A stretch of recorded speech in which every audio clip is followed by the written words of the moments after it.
All right, everyone, welcome back for another episode of This Week in Charts via Carnivore Trades and Wall Street for Main Street. If you've not done so already, please give the video a thumbs up. Don't forget to like, comment, and subscribe to the channel. Come find Jason on Patreon and come find me on carnivoretrades.com for swing trading alerts, analysis, and live day trading. Anyways, let's get into it this week here. So it's funny. Last week we talked about bears possibly coming back a little bit, and I think it's ironic. The thumbnail for the video, which I thought was funny. The polar bear talking about how it's endangered, and the Wall Street bear saying, "Tell me about it." But in typical fashion here, just as hedge funds are, really dumping stocks out and CTAs dumping stocks, what do we do on Monday? We gap down and we rally. And if you look at the weekly candle, it's like now, it's like last week never happened. So we erased all those losses, and in fact, going to the week before, we're actually up about 50-60 points on the S&P 500. And speaking of the weekly chart, really no damage here. Again, just kind of challenging that 20 moving average on the weekly, and as long as that remains intact, bulls remain in control. So bears, we talked about this last week, that they have control if they can keep us, if they can stay below this this line here, but we get back above that, we're likely going to squeeze pretty hard, and we have over the last 2 days, and we're right at that 6,000 handle right now on S&P. So this will be a tough area. We have MLK, so MLK Day, markets will obviously be closed on Monday, and the inauguration as well. A lot of executive orders going to get signed. I'm sure Trump will announce a lot of policies, and that may move the markets. Me personally, I'm not thinking it's as much of an event as something like the election itself. Not as much volatility tied to it, but it can move the markets, and we'll see if the bulls can have some legs here. We've had some nice gaps here. They could fill that liquidity potentially on a pullback, and bears want to see that happen quickly. What bears don't want to see is markets consolidating this up move and building more of a base here. As we break through here with some velocity, we're going to go make new highs, and I think 6150 would be a possibility by end of month if that does happen. On the downside, for bears to kind of regain short-term control, we really at least need to break 5950 and then 5900 to have a chance to come back down to challenge these lows here, and then we can go down to the trend line. And again, I would have preferred if this trend line hit. If we do make new highs, we're gonna I'll probably just adjust it and say, well, here's your new line. That was your back test, and then there's your other.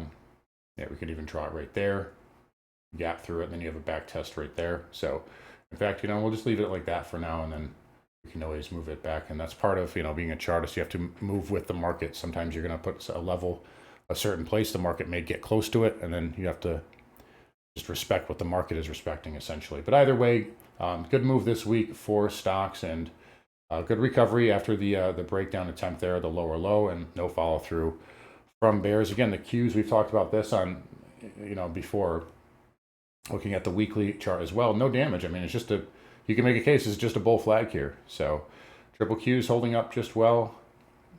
If we do it like a tightening range there, you can see we're trying to break out of that currently.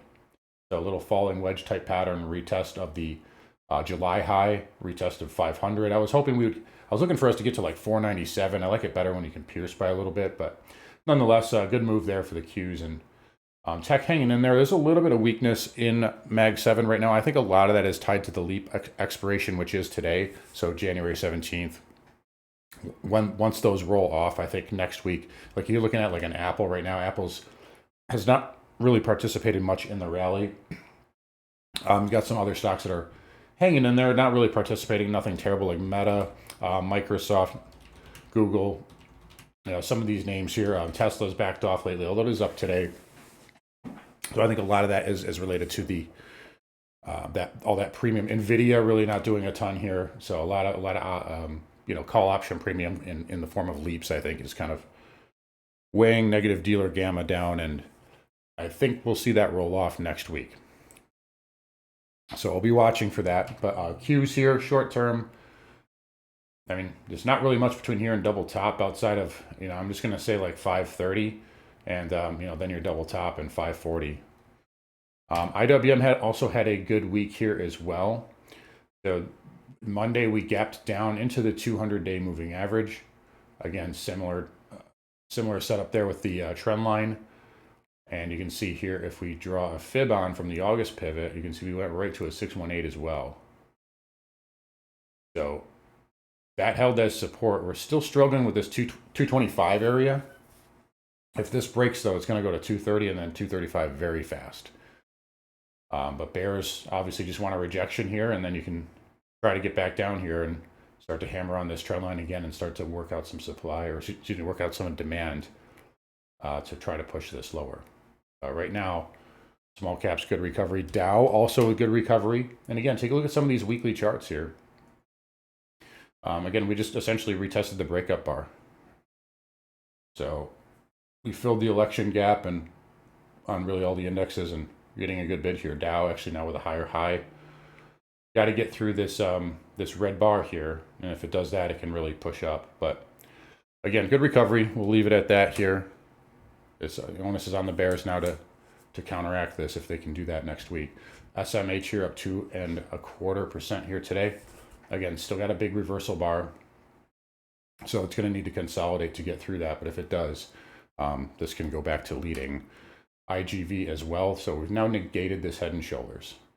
So with today, we're back above that neckline. We're back above 100. So we're just going to call that head and shoulders negated. And usually failed patterns can take you in the other direction. So I would say 105, 106 could be on deck pretty soon here.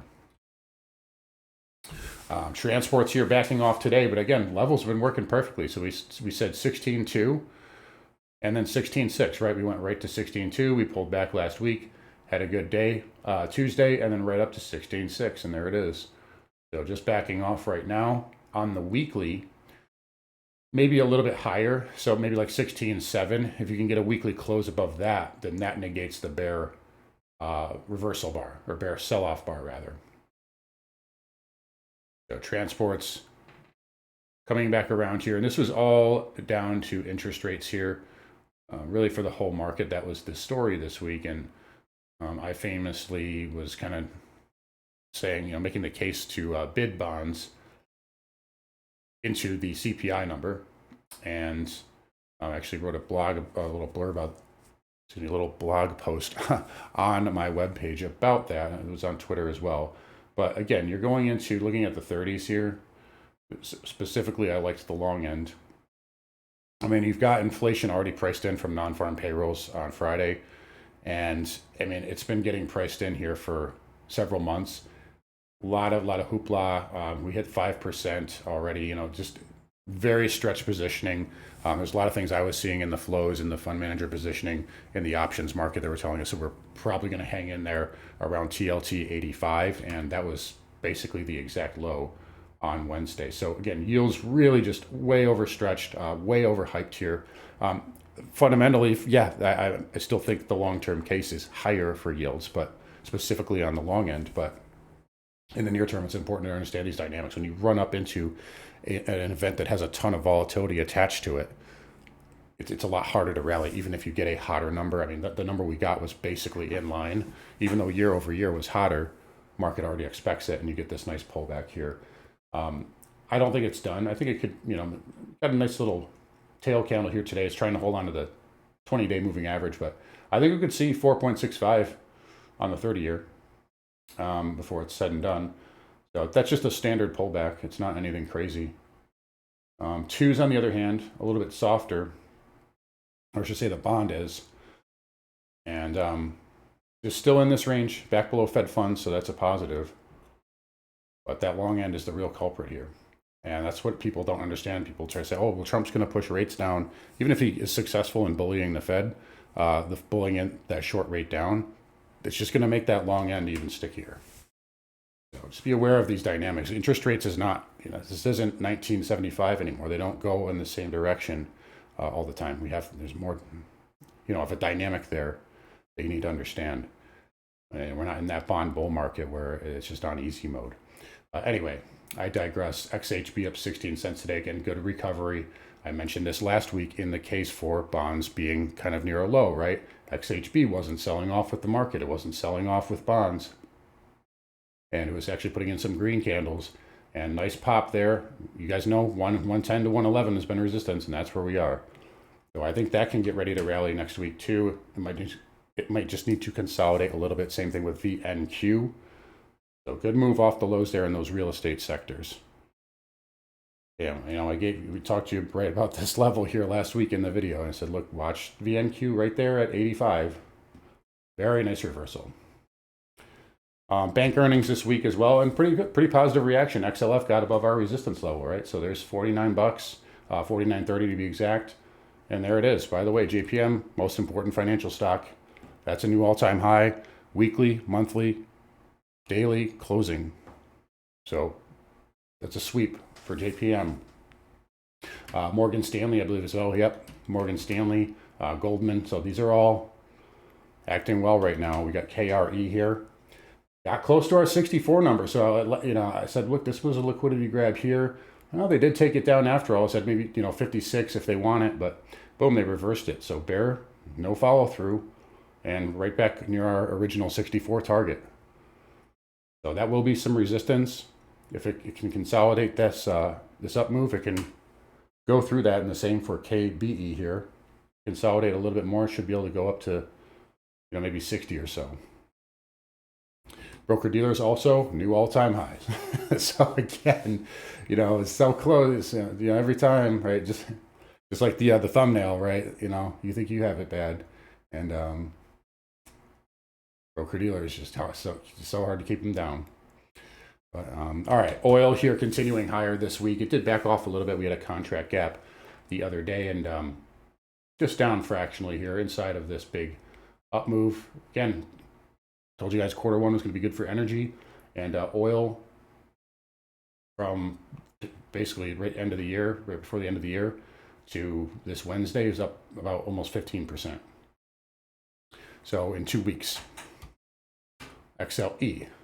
You guys know I've been liking this, so you got a chance to buy here. You know, talk about this. Everybody wants a dip to buy until the dip actually happens, and nobody wants to buy it. But I was doing that, and it's working out well here so far. I don't think this gets much through. Let me get my lines back on here. Yeah, I don't think this gets much through 95 right now in the near term. It's already had a nice move off the low. But in due time, with backing and filling with a pullback, something of that nature, this can go higher. And I think it will make new all-time highs. Same goes for XOP, but yeah, 147.50 to 150 I think is it for now. And OIH here, 300 is it for now, backing off the 200 moving average. These things will likely, in my opinion, put in higher lows that can be bought in the coming weeks. CCJ getting a nice move here today, so green week there. Holding that key 48 handle. Remember, we talked about this. I said you don't want to lose 48 because there's a lot of air down to 44. But it held. So we'll see. Next week is important to follow through on that. NM and NJ, not so much. So they haven't been as strong lately. Some of these stocks, though, I think they're sniffing out the Trump energy bill, like ACLO, SMR. They're starting to curl up again. And again, this is just speculation. I'm not telling you to buy them, but we're starting to see them kind of curl up a little bit. Even kind of like the solar sector. It had a little bit of a January effect. I had this one junker in array here, and you know, we got a nice gain on that. I don't know if it's going to go through 750 right now without a catalyst, but I do think that there certainly seems to be speculation about an energy bill coming. So market may be trying to price that in a little bit, and we'll see. But uranium hanging in there, nothing to really update on as far as that's concerned. Nat gas all over the map doing nat gas things. Look at the gap up Monday. Fades hard, retraces hard again. So you know where your resistance is now, 437. That's on the G. And H contract, which will be coming up soon, I believe. I'm just going to say 370. I know you have a wick a little bit higher than that, but yeah, I'll say like 370. If it gets through that, it can go up to 4. I wouldn't advise playing this right now. It's highly volatile. It's very dangerous here. But nat gas is free money for short sellers until it's not, and then these things happen. Dollar index continuing to climb. Let me flip over to our other chart here, because I have my lines more updated. But you're going to see this new trend line here that I'm watching. If we look at if we just, forget the trend line, let's just look at the 20 moving average. So big move here, right? We retest it after about 6 weeks. We retest it again after about 4 weeks. Retest it again after 1 week. Retest it again after 1 or 2 weeks. Retest it again after 1 or 2 weeks. So you see what I'm saying here? The hits in between are getting shorter and shorter. Even though we're making higher highs, they're getting shorter and shorter. So I think the likely scenario here for the dollar is maybe a new high, and then it's going to start topping out. It's going to start getting top heavy.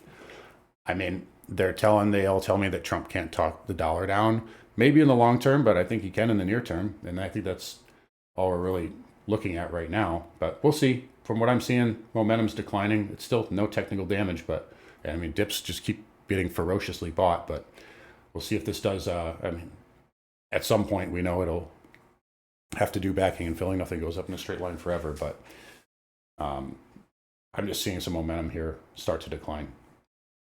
And that hasn't, bonds have had put in the low despite that. And gold also broke out a little bit this week as well. Let me update this because I think this is on a new contract now too. It was making me do this stuff here. But nice move there for gold this week. There you go. And yeah, nice little outside move. Starting to get kind of cup and handle look. Nice inside bar. No problems on the weekly. Never was really. All we did was challenge the weekly 20 MA. And I said, the whole time, I said, watch for a tightening range. And that's exactly what we got. And now that is starting to inch up. Gold stocks here inching up as well after that beautiful back test. But they have underperformed the metal, right? I think long end rates going up does hurt these companies. Silver has also had a good move as well, though struggling to hold the breakout. I do think that dips can be bought here too, despite that. Platinum here maybe starting to show signs of a low. We had that overthrow, and now it's trying to put in a higher low off of the bounce today. Palladium as well. You got a nice flag pattern here that's starting to form underneath 980. So if we can get a little bit more gas behind this, I think this can push into 1050, maybe higher. So these are starting to set up here. Copper finally putting in a red day. Look at this. 3, 6, 9, 10 days in a row for copper. Again, a lot of resistance right here. This is where we broke down and consolidated. So it makes sense we're stalling out right there. But again, if this flags, it can go back up to 460. What I do like for copper here, like a lot, is you just negated this red bear inside bar on the weekly time frame. So that is very bullish to me. So copper holding up well. And as we speak, Bitcoin is acting very well as well, possibly breaking out. So there's 105, and we've mentioned this before multiple times. The weekly 20 MA catches up the price. It just goes higher, right? And that goes for everything. Alt's acting well too. One I like right now is Cardano. I think that pattern is very nice. We've already had some breakouts in a few others. Solana's setting up nicely too. XRP obviously breaking out. I think, yeah, Litecoin with a nice move here over the last couple of days. So crypto looking good. No problems here. I think, 115, 120 for Bitcoin if it can hold. And then we'll go from there. But I think right now may struggle a little bit to fully push through those highs, but it's looking like it wants to get there. So anyway, again, markets here right at that 6K handle. It's up to bears to do some damage next week. Otherwise, consolidation here, sideways action, can push us to new highs. And I would say above, I'm going to just say 60-30 SPX. We get a close above that, I think we will make new highs. So bulls doing the impossible, or rather maybe just par for the course, which is bear markets lasting a whole 5 days. So, all right. Anyways, guys, I'll wrap it up here. You guys take care. Don't forget to come find Jason on Patreon and come find me on carnivoretrades.com. I'll see you guys all next week.